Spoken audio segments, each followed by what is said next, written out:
Dia sudah ada sebelum dunia ada. Itu. Oke, terima kasih. Lanjut Bang Juma. Iya, baik. Terima kasih Abang. Jadi yang terakhir Yohanes 17 nomor 5 itu dibatalkan, kemudian Yohanes 1 nomor 14 kalau dasar pijakan itu kemudian dijadikan sebagai hal untuk mempertuhankan Yesus. Firman itu telah menjadi manusia dan diam di antara kita, dan kita melihat kemuliaannya Yesus, yaitu kemuliaan yang didome, dalam bahasa Yunani, yang diberikan kepadanya. Gugur, ternyata kemuliaan yang ada pada diri Yesus adalah kemuliaan yang diberikan kepadanya. Artinya kemuliaan sebelum dunia dijadikan adalah kemuliaan yang ada pada diri Tuhan, lalu diberikan kepada hambanya Yesus. Nah sekarang yang kedua terkait dengan aku dan Bapa adalah satu. Ini ucapan Yesus. Sekali lagi saya katakan, aku dan Bapa adalah satu. Bapakkulah yang telah mengutus aku adalah utusan Bapa. Bla bla bla bla bla. Semua firman, apapun itu, semua Yesus sampaikan kepada muridnya, dan muridnya semua sudah menerimanya dan percaya bahwa Yesus utusan Tuhan. Begitu kemudian ada Yesus versi lain yang datang kepada Paulus, data-data seperti ini dijadikan penguat untuk kemudian mendukung ungkapan Paulus bahwa Yesus adalah Tuhan. Padahal aku dan Bapa adalah satu. Oke, tapi Yesus kemudian juga mengatakan aku dan Bapa adalah dua. Di mana itu tertulis? Dalam Yohanes 8. Kamu menghakimi menurut ukuran manusia, aku tidak menghakimi seorang pun. Dan jikalau aku menghakimi, maka penghakimanku itu betul, benar, sebab aku tidak seorang diri. Tidak seorang diri ya? Ya, berarti kamu lebih dari satu. Yes, tetapi aku bersama dengan Dia yang mengutus aku. Dan dalam kitab Tauratmu ada tertulis bahwa kesaksian dua orang adalah sah. Akulah yang bersaksi tentang diriku sendiri, satu orang, dan juga Bapa yang mengutus aku bersaksi tentang diriku, dua orang. Jadi Yesus mengatakan aku dan Bapa adalah dua, dan itu tertulis di dalam kitab Tauratmu, dua saksi itu adalah sah. Itu yang kedua. Yang ketiga, kalau kita melihat pengakuan saudara kita ini, ya kita hormati, kita hargai, itu iman beliau, mengatakan aku dan Bapa adalah satu, lantas kemudian dijadikan sebagai patokan untuk mempertuhankan anak Maria yang nyata-nyata datang mengajarkan endingnya, kesaksiannya, pengakuannya, ajarannya, sabdanya, Bapa yang telah mengutus aku ini, itu menjadi remeh-temeh bagi orang Yahudi. Oh, karena hanya mengatakan aku dan Bapa satu, lantas kalian menuhankan anak orang gitu. Orang Yahudi itu kenyang dengan data-data kayak begitu. Contoh, Kejadian 25 nomor 15. Sesungguhnya aku menyertai engkau. Aku akan melindungi engkau. Kemanapun engkau pergi, aku akan membawa engkau kembali ke negeri ini. Sebab aku tidak akan meninggalkan engkau. Wow! Melainkan tetap melakukan apa yang kujanjikan kepadamu. 2. Ulangan 31 nomor 6. Kuatkan dan teguhkanlah hatimu, janganlah takut dan gemetar karena mereka, sebab Tuhan Elohimmu, Dialah yang berjalan menyertai engkau. Tuhan Elohim tidak akan membiarkan engkau dan tidak akan meninggalkan engkau. Keren kan Tuhannya orang Yahudi. Jadi kalau ada pengakuan manusia aku dan Bapa adalah satu, itu mah remeh-temeh. Yang ketiga, Ulangan 31 nomor 8. Sebab Tuhan Elohim, Dia sendiri akan berjalan di depanmu, Dia sendiri akan menyertai engkau. Elohim tidak akan membiarkan engkau dan tidak akan meninggalkan engkau. Janganlah takut dan janganlah patah hati. Keren kan? Subhanallah. Lalu kemudian di dalam kitab Yosua 1 nomor 5 pun dikatakan hal yang sama. Seorang pun tidak akan dapat bertahan menghadapi engkau seumur hidupmu, seperti aku menyertai Musa, demikian juga aku Elohim akan menyertai engkau. Aku tidak akan membiarkan engkau dan tidak akan meninggalkan engkau. Masya Allah. Pantas aja orang Yahudi memandang orang Kristen ini bidat. Karena mengada-adakan konsep yang dibawa Paulus untuk kemudian mendukung ajaran Paulus, mengambil sedikit dari pengakuan-pengakuannya. Aku dan Bapa adalah satu, aku dan Bapa adalah satu. Ternyata ungkapan-ungkapan begitu itu adalah ungkapan biasanya bagi orang Yahudi. Jadi kayak mana ceritanya nih? Kelas Yesus endingnya orang Yahudi, muridnya harus percaya dia adalah Rasul Tuhan, utusan Tuhan. Kelasnya Paulus, datang kemudian makhluk mengaku Yesus, lalu mengajarkan sesuatu konsep yang berbeda dengan kelas kurikulum pengajaran Yesus kepada Bani Israel. Nah, sebelum Yesus kemudian meninggalkan sekolah, kelasnya, dia berpaling ke belakang. Ini analogi. Lalu mengatakan, murid-murid, sebelum saya pergi saya ingin pesan sesuatu kepada kalian. Apa guru? Sini, dengarkan baik-baik. Hati-hati kepada ahli Taurat. Oke? Hati-hati kepada orang Farisi. Hati-hati kepada raja Farisi. Kenapa rupanya? Akan datang penyesat membawa namaku dan mengatakan akulah dia. Hati-hati. Namun sebelum itu terjadi, penyesat itu melakukan aksi. Terlebih dahulu dia akan menyiksa, menangkap kamu, menyesa kamu, memenjarakan kamu, dan memasukkan engkau dalam penjara-penjara. Oh, masa guru? Yes. Makanya hati-hati, waspada. Nah, sehingga itu benar-benar terjadi 20 tahun setelah ini Yesus berpesan kepada muridnya, betul-betul muncul seorang Farisi yang melakukan aksi yang sesuai pesan terakhir Yesus. Nah, saudara Kristen ini di kelas mana rupanya? Percaya Yesus yang ada di kelas Yahudi atau percaya Yesus yang ada di kelas Romawi? Ternyata orang-orang Kristen percaya di kelas Romawi. Ibrani 6 nomor 1. Marilah kita meninggalkan hukum-hukum pertama. Nah, kemudian saya sebagai apologet ingin menyampaikan begini. Kita sudah melihat kacamata tadi dengan sudut pandang dua yang berbeda, antara ajaran Yesus kepada Bani Israel dan ajaran Yesus kemudian kepada orang-orang non-Israel. Tapi kita tidak tahu yang mana yang asli nih. Apakah yang datang kepada Paulus atau yang berpesan sebagai guru marahan kepada Bani Israel. Nah, Yesus mengatakan di dalam Matius 12 dengan terang, dia mengatakan begini, orang-orang Farisi, ahli Taurat, datang kepada Yesus lalu berkata, "Guru, kami ingin melihat satu tanda darimu." Tetapi jawab Yesus kepada mereka, kepada orang Farisi dan ahli Taurat, angkatan yang jahat. Yesus ketika itu mengatakan itu.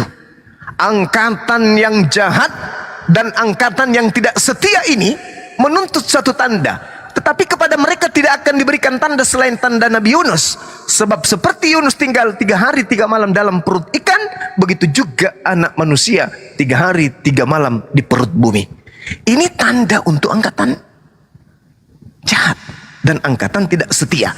20 tahun kemudian Paulus mengajarkan kebangkitan pada hari ketiga. Wow, angkatan jahat, angkatan tidak setia. Kenapa dikatakan angkatan tidak setia? Karena di dalam Filipi 3 nomor 8 Paulus mengatakan, skubalon, bahwa hukum Tuhan itu adalah sampah. Hukum Tuhan itu adalah kotoran. Hukum Taurat itu adalah tai.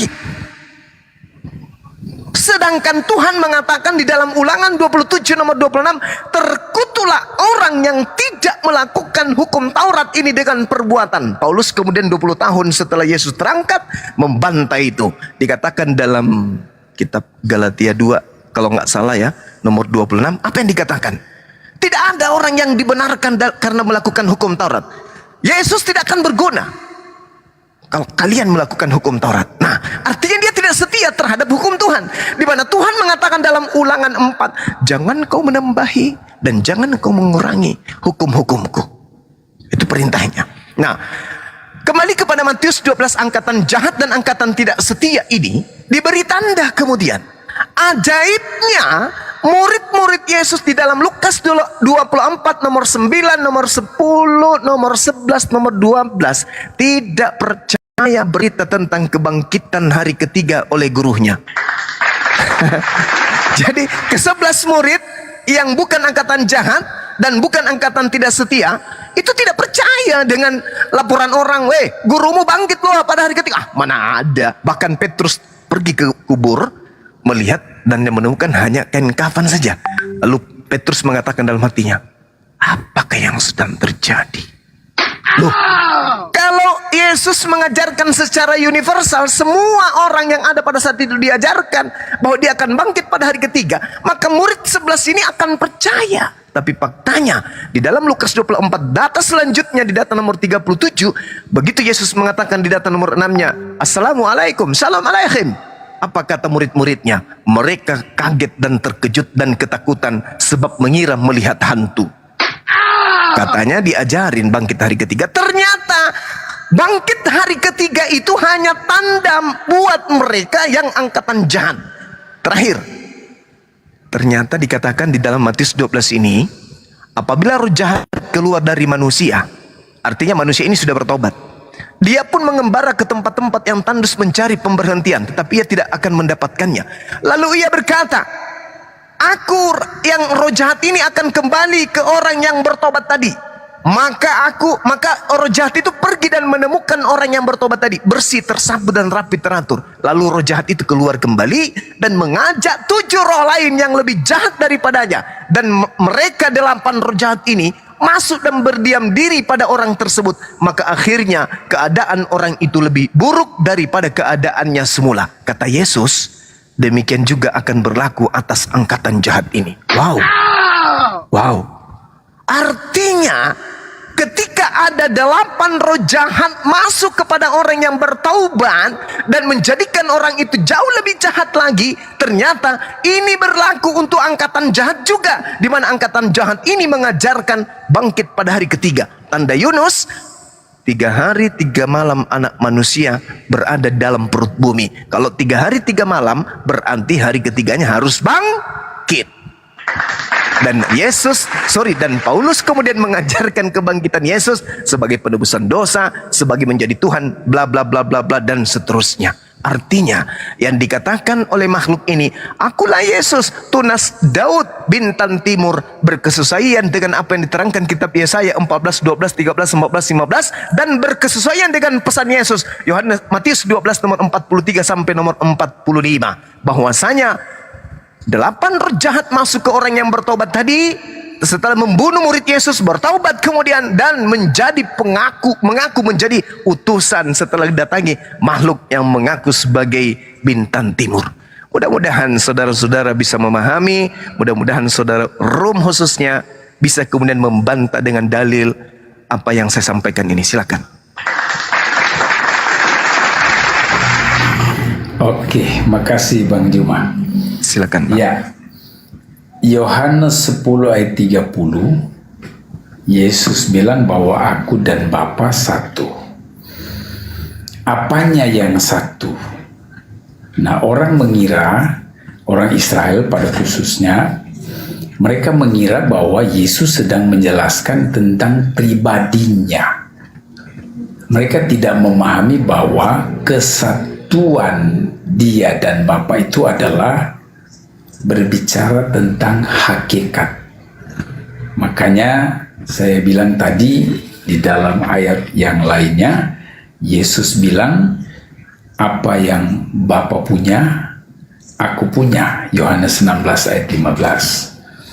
Jadi kesatuan Dia dan Bapa bukan pribadi, tapi hakikat. Yaitu Dia dan Bapa adalah sama-sama Allah atau Theos.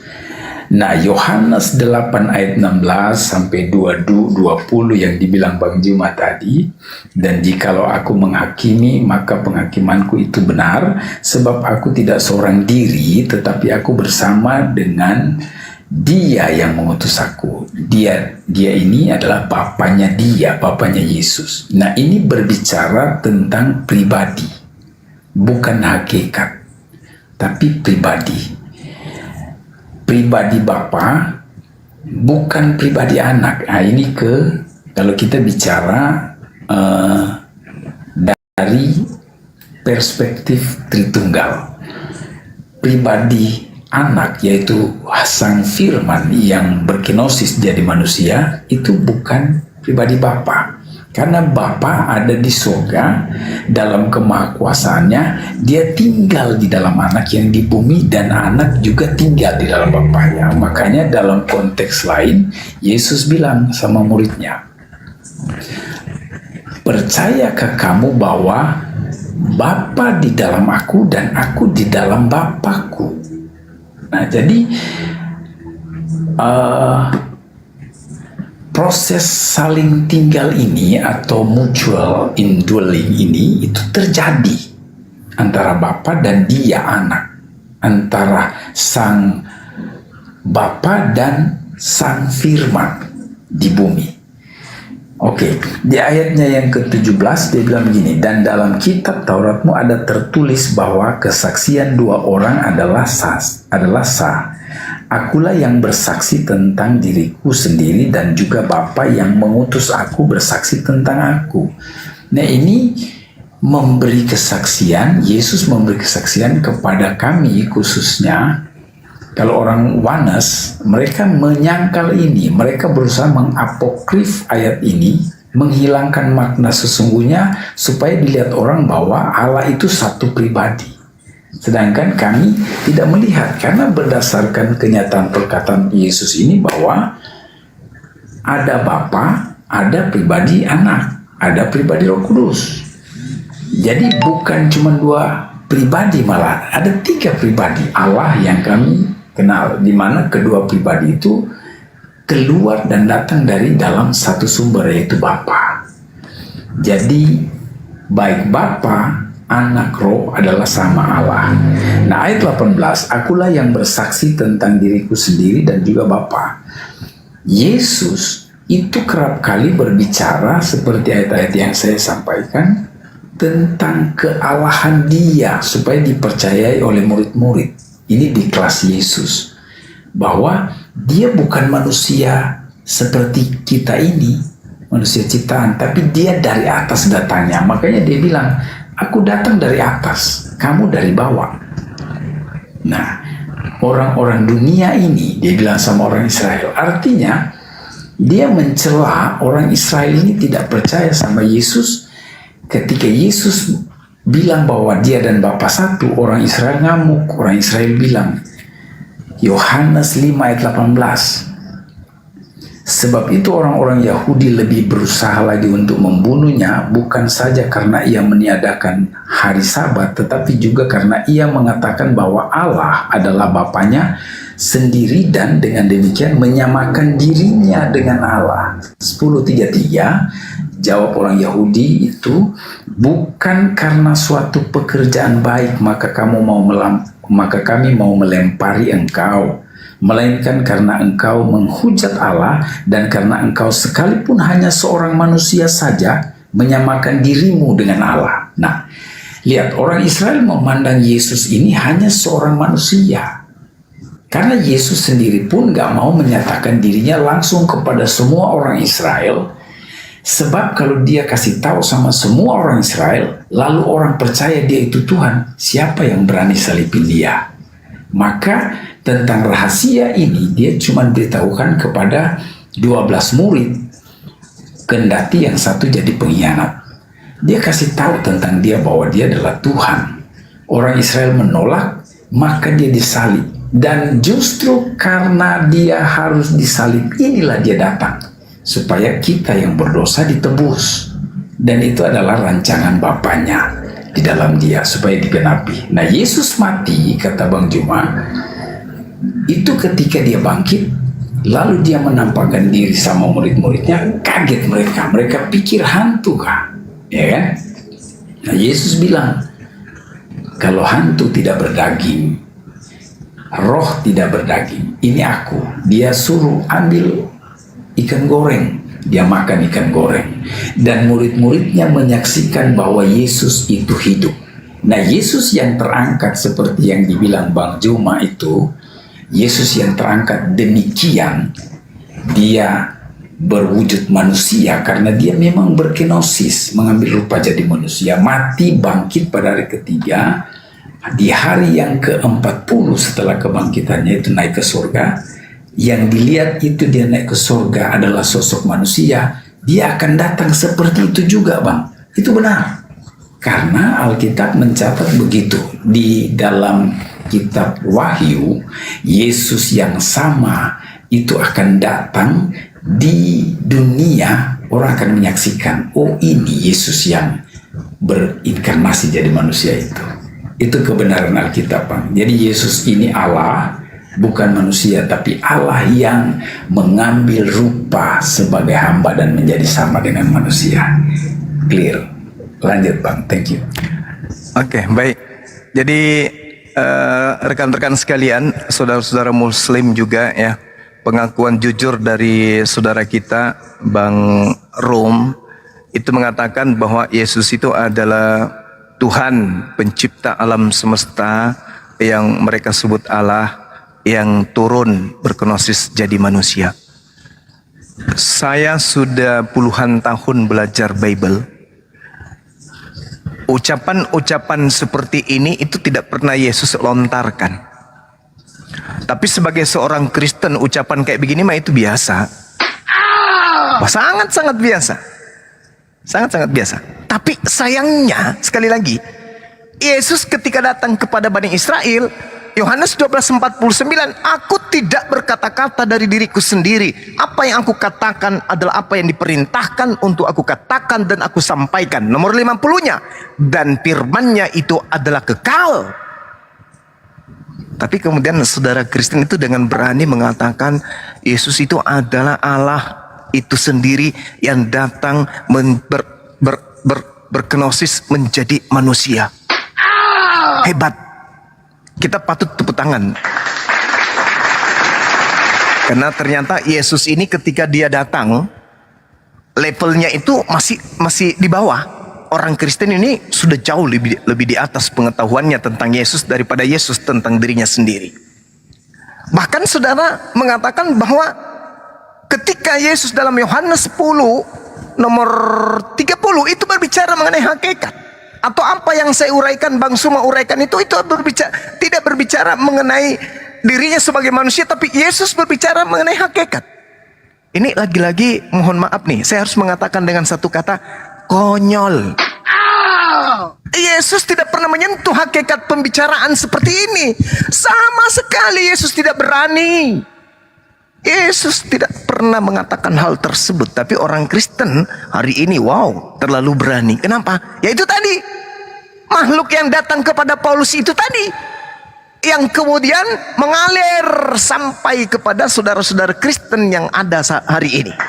Makhluk inilah yang kemudian dengan terlalu berani ingin menyamai Tuhan pencipta langit dan bumi dengan mengatakan Yesus, saya katakan dilantik. Mereka melantik Yesus. Kenapa mereka melantik Yesus? Karena ucapan-ucapan ini overdosis, ucapan ini offside. Yesus sendiri yang nyata-nyata utusan Tuhan, Rasul Tuhan, dilahirkan tanpa ayah, utusan Tuhan, anak Tuhan, tidak berani mengatakan itu.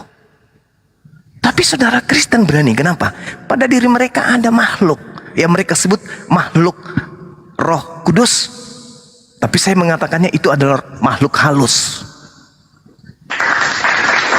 Yesus tidak pernah mengatakan itu.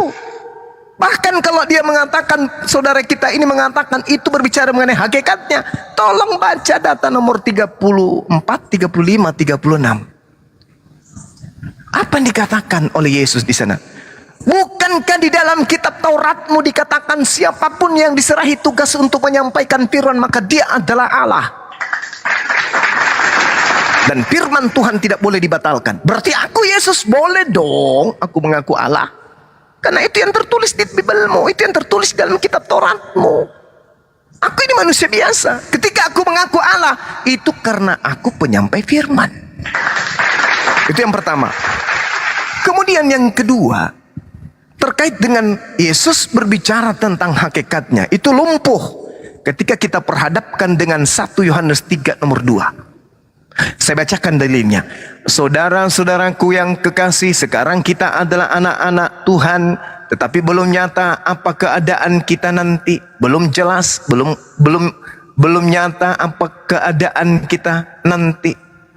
Akan tetapi kita tahu bahwa apabila Yesus menyatakan dirinya, kita akan menjadi sama seperti Yesus. Sebab kita akan melihat Yesus dalam keadaannya yang sesungguhnya. Loh, kita akan melihat keadaan Yesus yang sesungguhnya. Dan dalam keadaannya Yesus yang sesungguhnya, kita akan sama seperti Yesus. Wow. Ini berbicara mengenai hakikat. Hakikat itu adalah keadaan yang sebenarnya.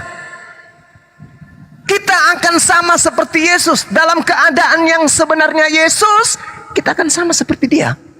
Kata 1 Yohanes 3 nomor 2. Nah, Yesus dalam keadaan yang sebenarnya ini apa? Oh, Tuhan Bang Suma. Berarti kita juga Tuhan dong. Oh, dia pencipta Bang Suma. Berarti kita juga pencipta. Yang benar adalah Yesus dalam keadaannya yang sebenarnya itu adalah manusia.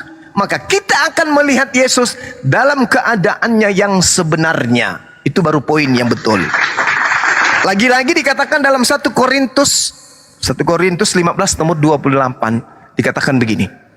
Tetapi kalau segala sesuatu telah ditaklukkan di bawah Kristus, maka ia sendiri sebagai anak akan menaklukkan dirinya di bawah Tuhan, di bawah Bapa yang telah menaklukkan segala sesuatu di bawahnya, supaya Allah atau Allah dalam perspektif Kristen menjadi semua di dalam semua. Mana hakikat Yesus? Ternyata Yesus menaklukkan dirinya supaya Tuhan Elohim menjadi semua di dalam semua. Berarti kita semua di dalam Elohim. Yesus juga dalam Elohim. Berarti kita satu hakikat dengan Elohim gitu. Mohon maaf Bang, bukan saya menggurui, tapi saya lebih kepada penekanan dalil, bukan doktrin dan dogma. Sekali lagi, mohon maaf yang sebesar-besarnya. Satu poin kemudian. 1 Timotius 2 nomor 5. Karena Elohim itu esa, dan esa pula dia yang menjadi pengantara antara Elohim dan manusia, yaitu manusia Yesus Kristus. Dikatakan sebagai antropos, manusia dalam bahasa Yunani. Jadi Elohim itu esa. Yesus yang perantara antara Elohim dengan manusia juga esa. Sekarang ada berapa yang esa di atas muka bumi ini? Ada 2. Ada 2 yang esa di atas muka bumi ini. Elohim esa, Yesus juga esa. Berarti ada yang mengajarkan kepada manusia, ada sosok yang setara dengan Elohim. Itulah yang diketerangkan oleh kitab Yesaya. Diterangkan dalam kitabnya, wah engkau sudah jatuh dari langit, hai bintang timur putra fajar. Engkau sudah dipecahkan dan jatuh ke bumi, hai yang mengalahkan bangsa-bangsa. Maksudnya mengalahkan bangsa-bangsa, banyak bangsa-bangsa yang takluk kepada dia, sehingga dia menjadi pengikutnya. Engkau yang tadinya berkata dalam hatimu, aku hendak naik ke langit, aku hendak mendirikan tahtaku mengatasi bintang-bintang Tuhan, dan aku hendak duduk di atas bukit pertemuan jauh di sebelah utara. Aku hendak naik mengatasi ketinggian awan-awan, hendak menyamai Tuhan yang maha tinggi. Wow, hendak menyamai yang maha tinggi. Melalui tangan Paulus, sosok itu di dalam surat-suratnya terang dikatakan sudah ada yang setara dengan Elohim. 1 Timotius 2 nomor 5. Karena Elohim itu esa, esa pula dia yang menjadi pengantara antara Elohim dan manusia, yaitu manusia Yesus Kristus. Ini Paulus dapat bisikan dari mana ilmunya yang kayak gini-gini? Ilmu dari mana Paulus dapatkan yang kayak gini-gini? Yesus esa, Elohim esa. Ada berapa yang tadi dikatakan satu hakikat? Tidak mungkin satu hakikat ini pisah-pisah ini. Ini pisah-pisah. Kemudian 1 Yohanes 3 nomor 1. Lihatlah betapa besar kasih yang dikaruniakan Bapa kepada kita. Kita siapa di sini? Orang Kristen. Sehingga kita orang Kristen disebut anak-anak Tuhan. Dan memang kita adalah anak-anak Tuhan. Karena itu dunia tidak mengenal kita. Wow. Sebab dunia tidak mengenal dia. Ini orang-orang Kristen juga ternyata menjadi anak-anak Tuhan yang datang kepada Paulus. Kemudian di dalam Lukas 7 nomor 6, semua orang itu ketakutan, mereka memuliakan Elohim sambil berkata, seorang nabi besar telah muncul di tengah-tengah kita dan Tuhan telah melawat umatnya. Dia mengatakan bahwa nabi ini adalah Yesus. Ini ajaran yang bertentangan kemudian. Sangat-sangat bertentangan. Dan ini menurut penyelidikan Lukas diajarkan kemudian ketika Yesus itu sebagai seorang nabi besar yang telah muncul di tengah-tengah Bani Israel dan Elohim telah melawat Bani Israel. Lukas 7 nomor 16. Yohanes 3 nomor 2. Dia datang pada waktunya malam. Dia datang pada waktu malam kepada Yesus dan berkata, "Hai Rabi, kami tahu bahwa engkau datang sebagai guru yang diutus oleh Elohim, sebab tidak ada seorang pun yang dapat mengadakan tanda-tanda yang engkau adakan itu jika Allah tidak menyertainya." Jadi Elohim menyertai Yesus sehingga Yesus itu bisa melakukan tanda-tanda. Ini ajaran cakupan ajaran murid-murid Yesus. Tapi seketika kalau ajaran yang muncul 20 tahun sampai tahun 100 Masehi itu berubah frontal. Aku Yesus mengutus malaikatku untuk memberikan kesaksian tentang semua ini kepadamu. Aku adalah tunas dari keturunan Daud, bintang timur. Wow. Jadi saudara, kita hanya ingin kemudian mengerucutkan materi kita supaya kita tidak terlalu banyak makan waktu. Dari awal saya bertanya kepada abangku ini, makhluk mana yang datang kemudian mengaku sebagai Yesus kepada Paulus 20 tahun setelah terangkatnya Yesus ke langit? Itu makhluk apa itu? Karena Yesus mengatakan yang datang setelah, dalam Yohanes 16 nomor 7, benarlah yang kau katakan itu, adalah lebih baik jika aku pergi. Sebab jikalau aku tidak pergi ke langit, seorang penolong lain itu tidak akan datang kepadamu. Berarti setelah Yesus terangkat ke langit, yang datang adalah seorang penolong lain. Kemudian dikatakan dalam Yohanes 14 nomor 16, aku akan minta kepada Bapa agar Bapa mengutus seorang penghibur atau seorang penolong lain. Berarti yang datang setelah Yesus adalah penolong berupa manusia, roh kebenaran manusia itu. Sedangkan 20 tahun setelahnya yang datang suara. Siapakah engkau Tuhan? Dari narasi ini aja sudah syarat dengan penyesatan. Siapakah engkau Tuhan? Dari mana Paulus tahu bahwa itu adalah Tuhan? Sedangkan perintahnya ujilah setiap roh. 1 Yohanes 4 nomor 1. Sebab nabi-nabi palsu. Nah coba, perintahnya itu uji setiap roh. Dan bahkan dalam kitab saudara pun mengatakan bahwa iblis pun bisa menyamar menjadi malaikat terang. Apalagi hanya mengaku sebagai manusia. Sedangkan di dalam Kisah Para Rasul 22 nomor 8, di situ dia tidak mengaku malaikat, dia tidak mengaku Tuhan, dia hanya mengaku manusia. Siapakah engkau Tuhan? Akulah Yesus, manusia dari kota Nazaret. Dia mengaku manusia. Jadi kalau iblis bisa mengaku malaikat saja, apalagi mengaku manusia. Nah, di situ dia mengaku manusia.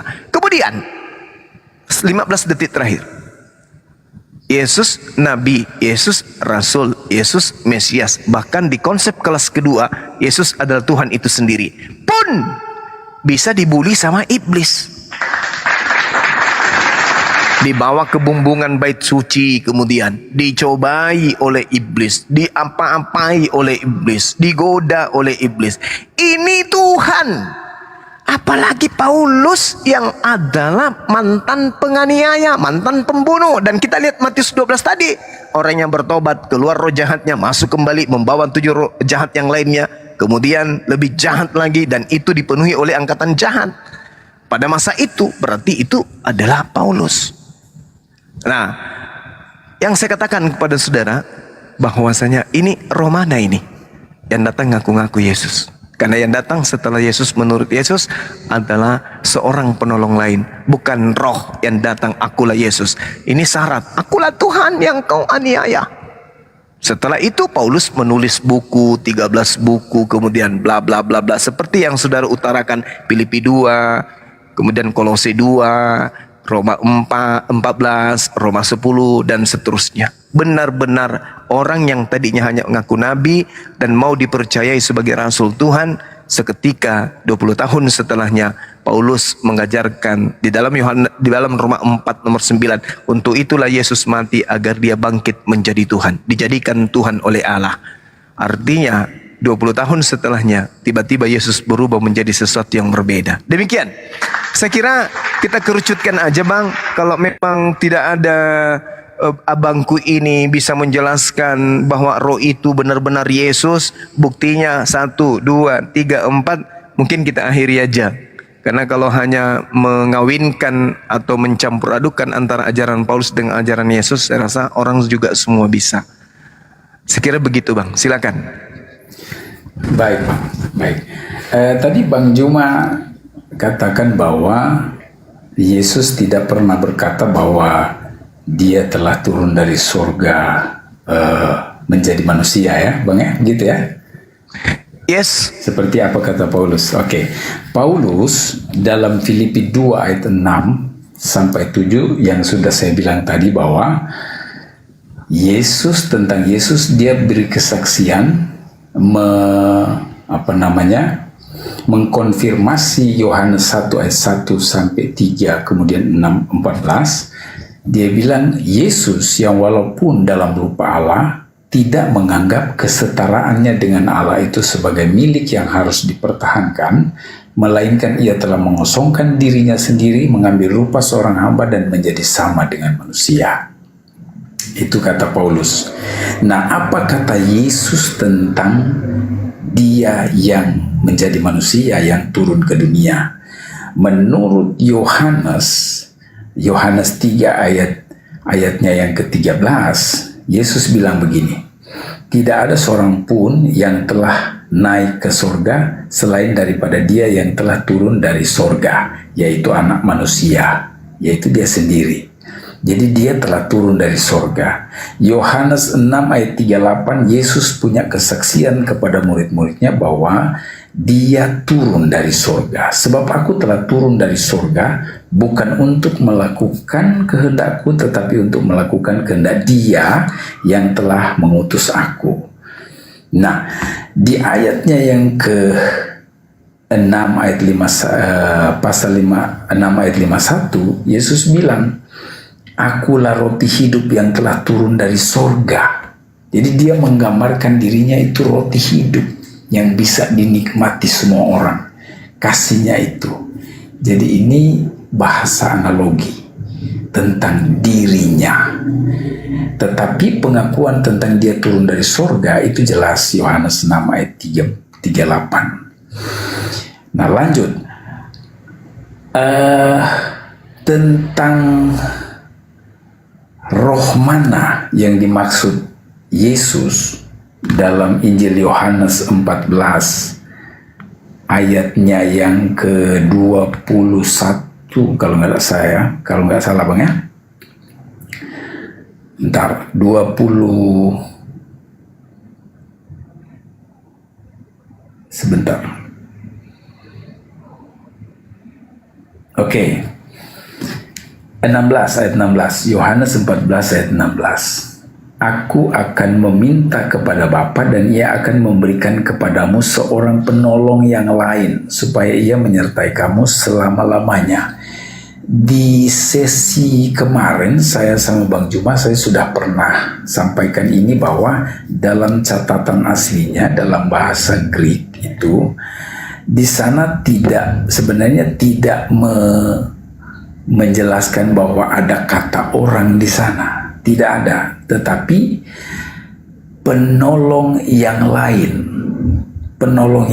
Jadi bukan seorang penolong, tetapi Yesus akan mengutus, Bapa akan mengutus penolong yang lain selain Yesus ini yang tampil jadi manusia, Roh Kudus itu akan tampil jadi penolong yang lain yang akan menyertai orang percaya dan tinggal di dalam orang percaya, di dalam kami. Nah, yang dimaksudkan Bang Juma tadi, roh apa itu yang di dalam Paulus dan saya? Ya, ini roh yang dimaksud Yesus dalam Yohanes 14 ayatnya yang ke-16 ini. Dan ayatnya yang ke-26 itu jelas, Yohanes 14 ayat 26, tetapi penghibur yaitu Roh Kudus yang akan diutus oleh Bapa dalam namaku. Dalam nama siapa? Dalam nama Yesua atau dalam nama Yesus.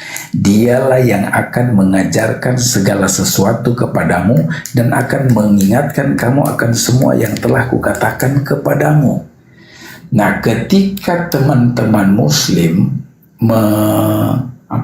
mencoba menafsir dengan konsep tafsiran eisegesis, maka teman-teman Muslim melihat bahwa ini adalah Nabi Muhammad. Bagi kami itu bukan Muhammad, itu adalah roh penolong, Roh Kudus, di mana dunia tidak mengenal dia, kata Yesus. Dunia tidak mengenal roh yang diutus bagi kami itu, karena dia akan menyertai kami sampai selama-lamanya, yaitu roh kebenaran. Dunia tidak dapat menerima dia sebab dunia tidak melihat dia. Ayat Yohanes 14 ayat 17. Kalau Muhammad itu dilihat oleh manusia, dan dia bagi kami bukan seorang nabi atau rasul. Sorry Bang, saya harus berkata jujur. Karena di Alkitab tidak ada Alkitab menjelaskan tentang yang namanya Muhammad atau Ahmad, itu tidak ada. Maka Yohanes 14 ayat 17 ini menjelaskan, Yesus bilang, yaitu roh kebenaran, dunia tidak dapat menerima dia sebab dunia tidak melihat dia dan tidak mengenal dia, tetapi kamu mengenal dia sebab ia menyertai kamu dan akan diam di dalam kamu. Nah, jadi Roh Kudus ini adalah pribadi Allah yang diutus bagi kami, menyertai kami, tinggal di dalam kami yang percaya kepada Yesus yang pernah tampil jadi manusia. Nah, kalau ditanya apakah Yesus itu yang akan datang pada kali yang kedua, dia adalah manusia? Karena di dalam 1 Timotius itu dijelaskan dia adalah manusia. Kemudian kitab Roma juga. Saya bilang itu tepat sekali. Bang Juma bilang dia akan tampil seperti manusia karena dia pernah menjelma atau berinkarnasi, mengambil rupa, mengambil wujud seperti saya dan Bang Juma dan teman-teman. Dan dia yang pernah disalib itu, dia akan datang dalam wujud manusia yang sama dilihat oleh murid-muridnya ketika dia terangkat ke surga. Dan nanti pada penghujung cerita bumi ini, kisah bumi ini, kita akan melihat kenyataan itu, di mana Yesus Kristus Tuhan itu akan turun sebagai Raja yang Maha Besar, dan dia akan menghakimi dunia. Itu menurut kitab Wahyu. Nah, kami mengimani itu Bang. Mohon maaf kepada teman-teman semua kalau saya harus berkata jujur tentang kitab, apa yang dikatakan dalam kitab kami ini kepada teman-teman, lepas dari iman teman-teman Muslim. Saya bilang terima kasih Bang Juma, sekalian anggaplah ini sebagai closing saya Bang, sama teman-teman semua, karena saya ada panggilan ini, harus segera pergi untuk melayani lagi. Saya mohon maaf, sekalian saya undur diri. Inilah konsep yang saya tahu dari Alkitab sebagai firman dan kebenaran bagi kami. Saya mohon maaf sebesar-besarnya kepada teman-teman semua, karena memang kitab kita berbeda. Jadi apa adanya harus saya tuturkan. Dan terima kasih Bang Juma atas diskusi ini. Teman-teman semua, kiranya Tuhan Yesus memberkati kita semua. Terima kasih Bang, saya pamit. Bu Host, iya, terima kasih Bos ya. Terima kasih Bang Rum. Jadi nggak apa-apa, saya tanggapi ya. Jadi ketika saudara mengatakan, Bang Juma, Ya, Nanti gimana, Bang, Bang? saya langsung turun aja, tapi nanti saya ikutin sambil saya jalan ya. Boleh, boleh, Bang. Boleh, boleh. Makasih atas Iya. kebersamaan Abang malam ini. Baik, Jadi makasih ketika Bang. ya, sama-sama. Jadi ketika kemudian berbicara mengenai roh yang datang setelah Yesus itu adalah Roh Kudus, itu pemahaman yang keliru dan sangat dipaksakan.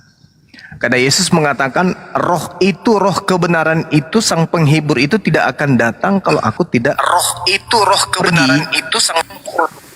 Sementara Elizabeth sudah penuh dengan Roh Kudus, Zakaria penuh dengan Roh Kudus, bahkan Yahya Pembaptis dari sejak dalam rahim ibunya sudah penuh dengan Roh Kudus.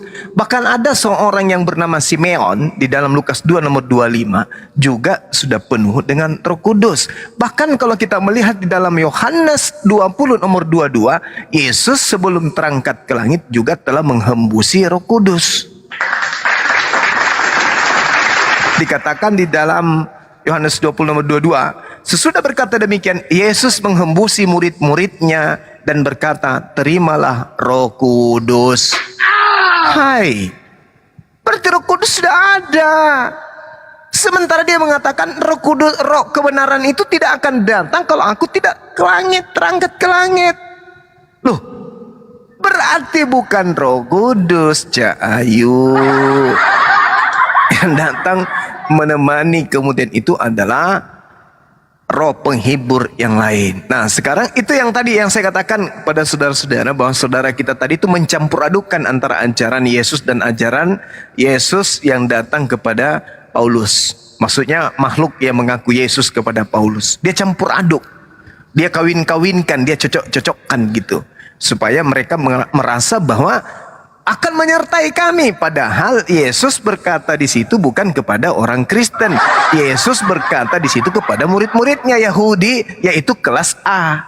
Sementara saudara kita tadi itu adalah kelas B. Yesus berkata kamu, kalian itu kepada murid yang ada di kelas A.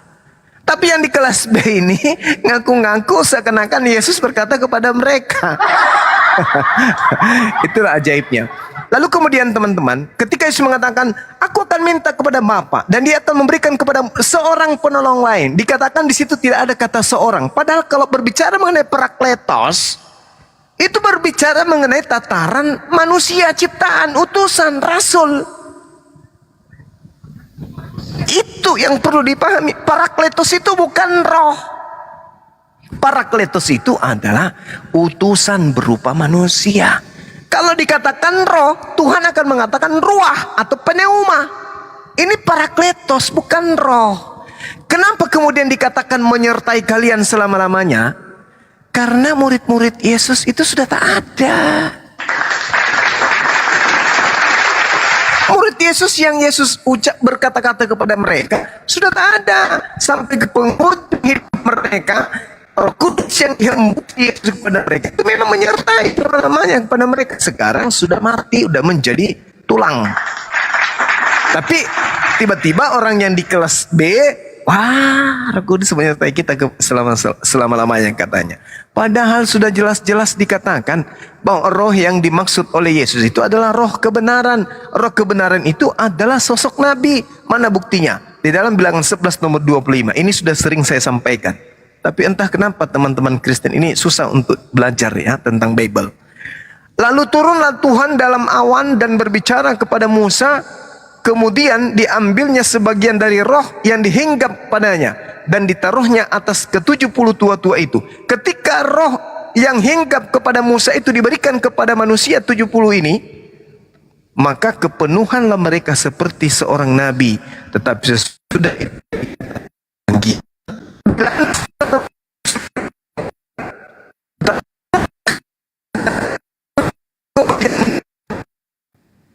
Sabar ya, putus-putus ya, sabar. Signal itu. Suara Bang Juma putus-putus bang. Suara abang putus-putus bang. Signalnya itu. Masih? Masih putus? Ya Nggak udah lagi bagus. kan? Sekarang Udah. enggak, udah bagus. Kan? Oke. Nehemia 9:30 namun bertahun-tahun lamanya engkau melanjutkan sabarmu. Tetapi karena mereka, ya, terhadap mereka, dengan rohmu engkau memperingatkan mereka, yakni dengan perantaraan para nabimu. Berarti rohmu itu artinya, roh kebenaran itu artinya nabi, bukan roh halus. Bukan roh halus. Menyertai engkau selama-lamanya maksudnya selama engkau hidup. Roh Kudus akan menyertai engkau. Siapa itu? Engkau muridku yang mati dibunuh dianiaya oleh Paulus. Tapi dikawin-kawinkan, diambil-ambil seakan-akan itu adalah ucapan untuk orang Kristen. Itu ucapan kepada muridnya Yesus, bukan kepada saudara-saudara muridnya Paulus yang mengaku didatangi suara. Pada intinya kesimpulannya adalah, teman-teman sekalian, kembali kepada pengakuan saya di dalam Al-Quranul Karim, di mana Allah Subhanahu wa taala menjelaskan kepada kita semuanya, iyad'una min dunihi illa inatha wa iyad'una illa syaitana marida, yang mereka sembah selain Allah itu hanyalah berhala, dan mereka tidak lain hanyalah menyembah setan yang durhaka. Nah, kemudian kita membuktikan di awal tadi, ya, di pengajaran kita di awal, bahwasanya dalam Yesaya 14 di situ setan ingin menyamai Tuhan dan Tuhan menamakan dirinya sebagai bintang fajar, dan nyata di dalam Wahyu 22 nomor 16, makhluk yang bernama Yesus, yang mengaku Yesus ini mengaku sebagai bintang timur atau bintang fajar. Artinya terbukti bahwa iblis yang ingin menyamai Tuhan yang datang di dalam kitab Yesaya 14 nomor 12 sampai nomor 15 itu membuka aibnya sendiri, mengaku Yesus dan mengaku sebagai bintang timur, di mana bintang timur inilah iblis Lucifer yang diajarkan oleh teman-teman Yahudi dengan sebutan Hailale bin Zakar. Berarti makhluk yang datang mengaku Yesus setelah Yesus terangkat ke langit, 20 tahun setelah dia terangkat dan datang ngaku-ngaku Yesus, itu adalah Lucifer yang datang kepada orang-orang Kristen. Demikian sahabat-sahabat sekalian, terima kasih atas kebersamaan kita. Saya kembalikan forum ini kepada sahabat yang lain. Terima kasih. Terima gaji, Masya Allah. Harus disambut dulu yang baru naik sebelum saya kurangin dikit. Kurang dikit atau tambahin? Assalamualaikum warahmatullahi wabarakatuh. Waalaikumsalam. Waalaikumsalam. Lanjut. Maksudnya itu wabarakatuh. Maksudnya itu banyak, saya kurangin yang pendeta tadi, kebanyakan bicaranya saya kurangin dikit, itu maksudnya. Iya, tidak ada poin. Hanya ya kita hargai aja karena santun. Tapi poinnya terkait dengan makhluk apa yang datang kepada Paulus itu nggak ada sama sekali. Dia pintar. Cara menghindarinya, materi ini pintar. Saya nggak bisa ngebayangkan tadi panjang bicaranya, tapi tidak bisa membedakan yang mana makhluk, yang mana ciptaan. Dia nggak bisa membedakan yang mana Yesus, yang mana yang mengutus Yesus. Gitu. Digabung-gabungin. Panjang banget bicaranya, halus, santai. Kira-kira ini pendeta ini kalau anaknya baru pulang sekolah nanyain dia, Pak, kenapa nak? Bapak pendeta ya? Iya Pak. Iya nak. Tuhan kita sebenarnya Bapak atau Yesus Pak? Pak. Nah gimana jawabnya ke anak SD itu? Masa anak SD dikasih ilmu yang muter-muter kayak tadi? Ini anak SD ngambek, mending nyari bapak baru daripada punya bapak kayak gini. Kan gitu. Kok udah bapak baru? Iyalah. Intinya, nah kamu masih kecil, jangan banyak tanya dulu begitu. Nanti kalau gede, papa sekolahin kamu STT, biar kamu bisa ngomong kayak papa gitu. Ya intinya tidak ada poinnya. Ya kita hanya membuang-buang waktu aja. Yang pada intinya sebenarnya sekali lagi teman-teman para apologet, ketika mau mengerucutkan materi ini tiktokan, itu sahabat-sahabat bermula dari Yesaya 14. Jangan seperti narasi saya. Kalau mau tiktokan ya, tak ajarin. Di Yesaya 14 itu dikatakan begini. Wah engkau yang sudah jatuh dari langit bintang timur. Nih di garis bawah ya. bintang timur, putra fajar. Ingat sekali lagi, dua kata, bintang timur. Wah, engkau sudah jatuh dari langit, hai bintang timur. Engkau sudah dipecahkan dan jatuh ke bumi, hai yang mengalahkan bangsa-bangsa. Maksudnya yang mempengaruhi bangsa-bangsa untuk menjadi pengikutnya. Engkau yang tadinya berkata dalam hatimu, aku hendak untuk menghadapi aku. Ini baru memberikan, berarti baru memberikan kerja. Putus-putus bang. Putus-putus. Tapi bintang-bintang itu Lancar kok. Lancar. terus ya. Ya putus-putus. Wah ini yang bahaya dia. Ya. Oke, saya ulang lagi. Teman-teman yang mau tiktokan dalam materi ini, jangan ikuti praktek saya atau materi saya. Ambil Yesaya 14 nomor 12. Wahai engkau yang jatuh dari langit, oke?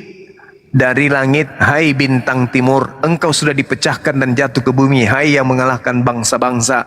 Engkau yang tadinya berkata dalam hatimu, aku hendak naik ke langit, aku hendak mendirikan tahtaku, mengatasi bintang-bintang Tuhan, dan aku hendak duduk di atas bukit pertemuan, jauh di sebelah utara. Aku hendak naik mengatasi ketinggian awan-awan, hendak menyamai yang maha tinggi. Tapi Tuhan mengatakan apa? Sebaliknya ke dalam dunia orang mati engkau akan diturunkan ke tempat yang paling dalam di liang kubur.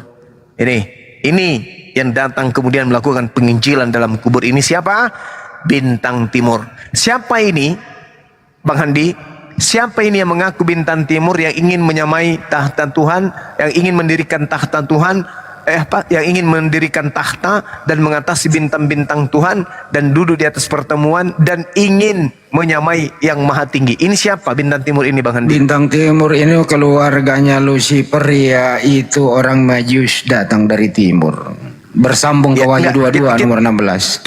Kita belum ke situ. Kita belum ke ajarin situ ya? teman-teman. Iya, kita belum ke situ. Kita ajarin teman-teman yang mau Lucifer lah. tiktokan. Lucifer. Ya, Lucifer, iblis ya. Yes. Oke, iblis. Setelah Yesus terangkat ke langit, ada penulis buku di Pulau Patmos menuliskan begini: Aku Yesus yang mengutus malaikatku untuk memberikan kesaksian tentang semua ini kepada jemaat-jemaat. Aku adalah Tunas, yaitu keturunan Daud, bintang timur yang gilang gemilang. Siapa tadi yang mengaku bintang timur? Lucifer. Lucifer, iblis. Berarti yang datang mengaku bintang timur ini siapa? Yang mengaku Yesus tapi bintang timur. Lucifer. Iblis. Lucifer. Nah, itu ya. Di situ aja pokok poinnya, yaitu Yesaya 14 dan Wahyu 22 dan 16. Kalau mau ditambah Paulus boleh. Kisah Para Rasul 22 nomor 8 dan juga Kisah Para Rasul 9 nomor 6 atau nomor 5. Itu kalau mau tiktokan, tanya mereka di dalam Yesaya 14, di situ setan kemudian disebut oleh Tuhan dengan sebutan bintang timur. Yang datang kepada penulis kitab Wahyu bernama Yesus juga mengaku bintang timur. Maka pertanyaannya kemudian adalah, siapakah, makhluk apakah yang mengaku bintang timur?